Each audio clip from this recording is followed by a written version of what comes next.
Traversing the wintry north of Navasgane, one can find a lone dirt road that winds its way up the lower portion of a rocky mountain. At the end of this road is a lovely lone mansion characterized by a grossly unfair distribution of wealth, the destruction of the apocalypse, and boring neutral tones. But as we'll find out today, these boring tones hide a very, very interesting secret, and possibly a clue as to the origins of this nightmarish situation the whole of Navasgane now finds itself within. Welcome to episode 1 of the Untold Stories of Navezgane. In this series, we're going to explore and dissect the most interesting places in the default setting of 7 Days to Die. From mountaintop mansions to fortified factories, we're going to learn the stories of those who didn't make it. Upon first entering the mansion, a few things are immediately apparent. Firstly, somebody's forgotten their shoes. Secondly, though, this place is in disarray. There's the obvious wear of a withering home left to the devices of the natural and possibly unnatural. But there's also evidence of a struggle to survive. Supplies stashed and stacked all about, a table flipped, possibly in the heat of a struggle, shelves and cupboards emptied for all their worth, and of course a hilariously small television for such a large and lavish home. It's clear no living humans have inhabited this home for quite some time, so let's continue to the second floor. The struggle of those who dwelled here remains apparent up here as well. More supplies stashed away, so much floor space wasted on a chandelier, broken railings, and a makeshift barbed wire fence. Regardless, if we continue beyond the stairs and make a left, we can find what could be a lovely office space if not for the disastrous wallpaper. Beyond that, the master bedroom, containing a polished turd of a bed adorned with gold. Snarkiness aside for just a moment, there is something else of interest here. A busted window and a broken wall, a makeshift bridge leading outside to a porch with a lovely view of a very excited tree. Given the makeshift bridges and the torch, it's clear either whoever attempted to survive here needed a quick escape in case of the worst, or some lucky looter got here before us. There's not much more to see here, so we'll continue to the third floor. Perhaps there we'll finally discover the purpose of the large turret that seems to be such a centerpiece for the mansion. We haven't seen any rooms housed within it yet. Up here on the third and topmost floor of the building, we'll find a massive personal library, featuring such hits as Magnum Enforcer, Machine Gunner, Batter Up, and at the end of this library is a small cache of ammunition and medical supplies. No doubt a point of last stand for the survivors that once inhabited this place. Just next to that, however, a vault door. Peering in, it appears to be some sort of elevator shaft, so this is what the turret houses. Strange though, we haven't seen any elevator doors in this house, anywhere. Let's carefully traverse down and see where this leads us. At the bottom of this secret elevator, we come upon a cave. This must be where all that square footage listed on Zillow comes from, but what could the purpose of this cave be? Perhaps a secret hideout for the owners of the estate? Maybe they were really eccentric doomsday preppers. Well, there's another elevator down, so let's take it. Spoiler alert, it's not functional. At the bottom of this cave is some sort of control room or checkpoint. Within it, we can find more medical supplies and ammunition. Nothing too interesting there, so instead, let's take the walkway down to this metal door. Beyond this iron door is some sort of computer room, a server, a data terminal, perhaps even some sort of supercomputer. It's hard to say given the inconsistencies in technology in Navasgane. The multitude of dials, buttons, and displays doesn't tell us much, so we'll continue through the next door. Through this door, we follow a passageway that leads us to a massive vat of some kind, labeled ZH1. That's not ominous at all. Passing through this room, we find a hole in the wall that leads us back to the open cavern, back to those large gate doors that don't at all fit this arch-shaped entrance. And it's here we discover the true purpose of this cave, this facility. Or rather, we gain an invaluable clue. More medical supplies, terminals, the usual pesky zombies scattered about, and a single zombie trapped inside a large glass tube. To our immediate right when we enter that strange room, there is what appears to be some sort of armory, with a secret entrance leading to the front deck of the house. Whoever was here was prepared to defend this place. Very prepared. So, what the hell is going on here? With the tour over, now we can dig into the meaning of all of this, the real meat of this video. What was the purpose of this facility? What kind of experiments or tests were taking place here? What was the goal? Well, we have some evidence that can guide us.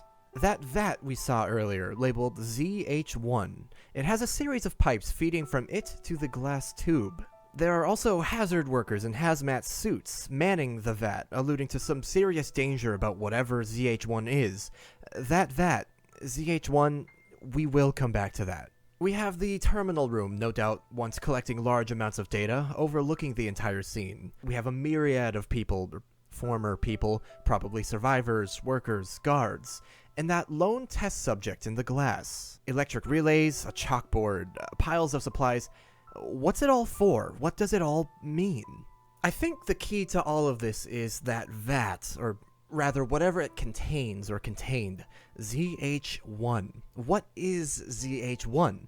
Well, as far as I'm aware, ZH1 doesn't appear anywhere else in Navasgane. If I'm mistaken, please let me know in the comments. This stuff showing up anywhere else could be immensely interesting. At first, I'll admit I thought it was obvious. Zombie...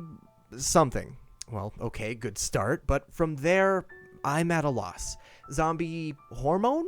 Zombie hypothesis. There are a myriad of chemistry terms that could apply here, but most of them I either don't understand or I can't pronounce, so I'm going to rule those out for now. I thought perhaps ZH1 is some sort of reference, but I couldn't find anything relevant anywhere. It doesn't appear in any official resources as far as I can see. It isn't mentioned in any threads or forums that I could find. It is possible that it's just a reference to the location itself within Navasgane. Within the game files itself, the location is listed simply as House Old Tudor 01 in the teleport menu. So it could just be Zombie House 1, but that's far too boring. So perhaps a reference to something outside of the game?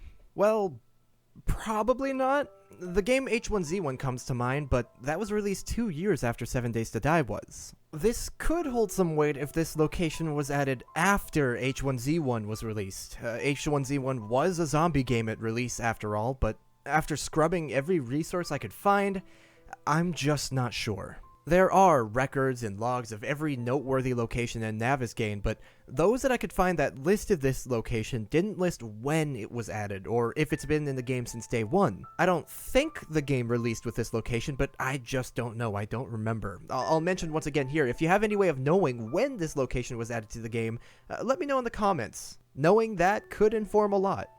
The only thing I found that was of any use in this endeavor was an old Reddit thread in which someone was asking how to find the location. This was from 2 years ago at the time I'm recording this, so maybe this location was added later, and it could be a reference to H1Z1 or some other zombie-related game or media, but I feel like that's a bit of a stretch.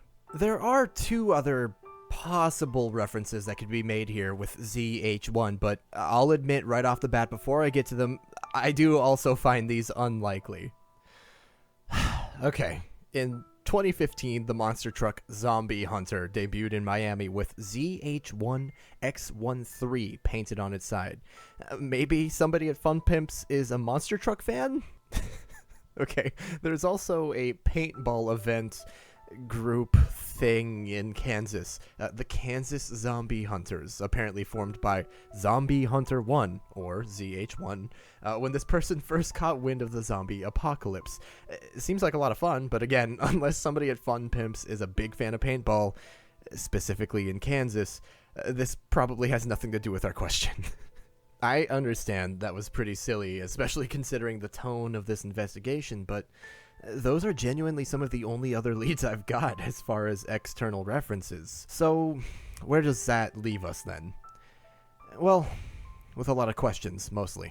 Were the people in this facility attempting to find a cure to the zombie virus? By the way, I am fairly certain it is in fact some sort of virus that causes people to become zombies in this universe. If you want to find out why I'm so sure, you can go ahead and check out my Untold Story of 7 Days to Die video. But I digress. Did these people create the virus? Is ZH1 the first or final contagion that caused the outbreak? Were they simply trying to learn more about it? I have my thoughts, but they're mostly conjecture at this point based on what we can see in this cave. Personally, I believe they were searching for some sort of cure or remedy for the virus. It's entirely possible the virus did originate here, but here's why I think it didn't. This facility is haphazard at best. Yes, clearly a lot of resources were pulled into this, but it's built under a mansion in a cave. Unless the organizer of this ordeal had a strange villain-like taste in aesthetics, I find it unlikely such an endeavor would have looked like this pre-zombie virus. I find it much more likely that a facility like this was hastily built toward the beginning of the zombie outbreak, before the bombs fell, before all of Navasgane was torn asunder by the apocalypse, just not before it was too late. A wealthy individual learned of what was happening, spent a fortune turning their underground bunker project into a research facility under their mountain home, and was in the midst of finding a cure, or at least isolating the cause of the zombieism, when all hell broke loose. The floodgates opened, and those working in this facility were themselves overcome by the virus as hordes broke through their defenses, leaving holes in walls and a trail of damage that we follow to this very facility. I think that's what ZH1 is for, or at least was for. Regardless of what I think happened here, I don't think we're capable of continuing this work, so it's probably time we escape this mess and venture back out into Navasgane. Perhaps out there we'll find some answers. Until then, thank you for watching.